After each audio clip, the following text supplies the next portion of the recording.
یو وای یارو چطوری پدر سوخته؟ این ویدیو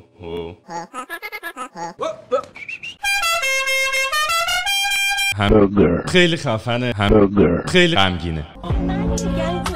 متاسفم. همونجوری که توی اینستاگرام من میکنید و بله همینجور خیلیاتون من میکنید. میدونید من کجا دارم میرم؟ من چند روز دیگه دارم بچه‌ها میرم کانادا. اونجا خیلیاتون من میکنید. خیلی خوشحالم، انگار که یه قسمتی از من پروندهش بسته شد. الان تقریبا 10 ساله که من میکنید و میریم که کلی این لوخش میریم اونجا، قراره یه عالمه نگاه بکنیم. چیزی تموم نشده. اینجا داستان ترکیه تموم میشه، چیزی تموم.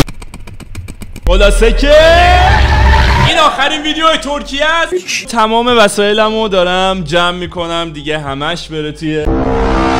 رفتم پشت بوم قالی تکونم، قالی خاک نداشت خودم رو تکون بدم.